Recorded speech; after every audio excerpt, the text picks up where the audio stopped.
On May 17, 1954, the case of Brown v. Board of Education was decided.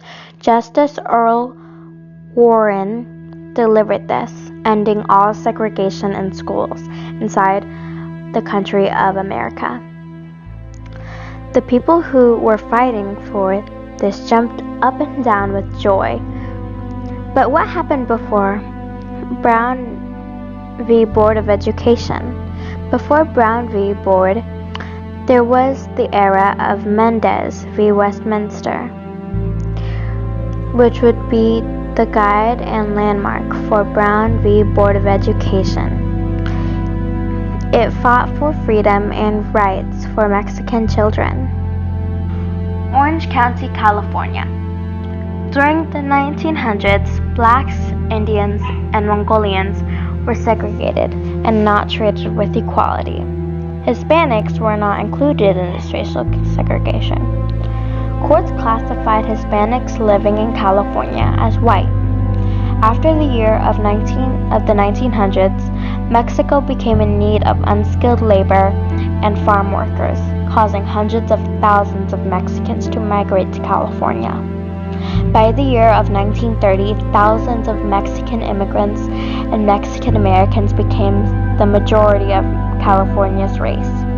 During the next few years, more and more Mexican children entered the public school system, angering some Anglo parents who then asked for segregated Mexicans, schools, swimming pools, theaters, restaurants, and more. In the year of 1931, a survey that was statewide proved that 85% of Mexican children were segregated in Mexican schools. The majority were not able to receive equal education as other white students. Many people composed a rumor saying that Mexican Americans' children were unsanitary and could pose a threat to white Anglo children. During the year of 1944, a Hispanic man named Gonzalo Mendez was granted property for a farm from a Japanese American family. This farm was located in Orange County, California, near an elementary called Westminster. Gonzalo moved his family into the farm. Gonzalo Mendez conducted an attempt to enroll his 8-year-old daughter, Sylvia Mendez, into the high prestigious school of Westminster. His daughter was rejected because of her race being Mexican American. Gonzalo's cousin, who had a French name and lighter skin, was allowed to have her children enrolled into the all-white school. After Sylvia Mendez's rejection, she was sent to a school called Hoover Elementary, which is even farther away than Westminster. The school was dusty, untaken care of, and overcrowded with Mexican Americans. Gonzalo decided to stand up for his daughter and the Mexican children who did not have a voice. Gonzalo handed the control of the farm to his wife, Felicitas Mendez, meaning he would have enough time on his hands to figure out a plan to desegregate white schools. Gonzalo Mendez hired a Los Angeles civil rights attorney named David Marcus. Joining the fight was 3 Mexican American families whose children had also been sent to segregated schools, and LULAC. LULAC, also known as the League of United Latin American Citizens, helped Mexican Americans obtain jobs, helped Mexican Americans to learn English, helped to obtain scholarships, and helped with necessary citizenship requirements or exams.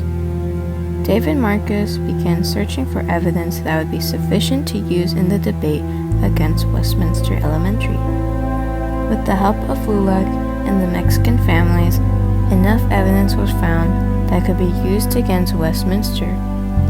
In his argument against Westminster and the 3 other school districts, he stated that children forced to attend different schools because of their skin color is wrong, because it would be harmful and damage them in the future for not having the chance to learn English. He also stated that segregating children on their skin color goes against the 14th Amendment, which states, All persons born or naturalized in the United States and subject to the jurisdiction thereof are citizens of the United States and of the state wherein they reside. No state shall make or enforce any law which shall abridge the privileges or immunities of citizens of the United States. In simple terms, the amendment states all humans who are born and raised in the United States have the right to be treated equally. No state shall enforce any law that would stop others from having the same privileges that everyone else should have. With the contribution of the Mexican community in LULAC, the lawsuit was charged. 1946. Lawsuit decided. In the early months of 1946, the Mendez v. Westminster case was decided. Everyone was excited to hear the news because the Mendez v. Westminster case was in favor and made Mexican segregation illegal in Westminster and the 3 other school districts.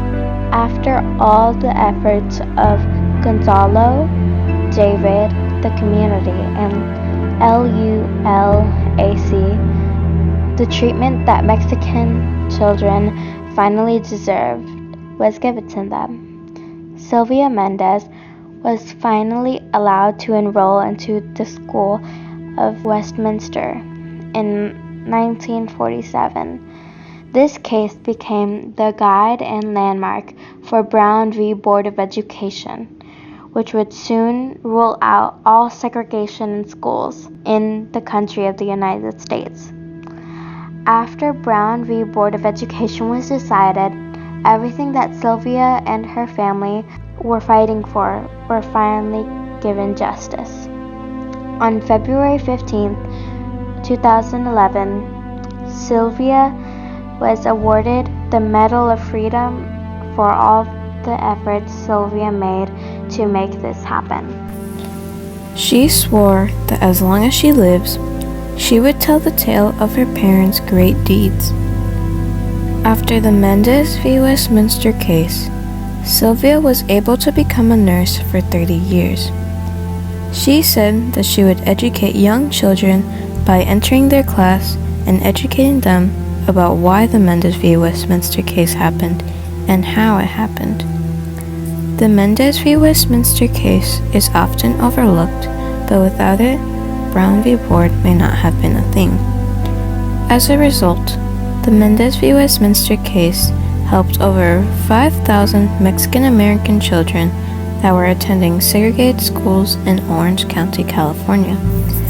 The case became a landmark and guide for Brown v. Board of Education, but that is for another story. Sylvia Mendez was thrust to the forefront of the civil rights movement when she was just a child. Denied entry to the Westminster School because of her Mexican heritage, she sought justice, and her subsequent legal case, Mendez versus Westminster, effectively ended segregation as a matter of law in California. The arguments in that case catalyzed the desegregation of our schools and prevailed in the landmark case, Brown versus Board of Education, forever changing our nation. Today, Sylvia Mendez continues to share her remarkable story and advocate for excellence and equality in classrooms across America.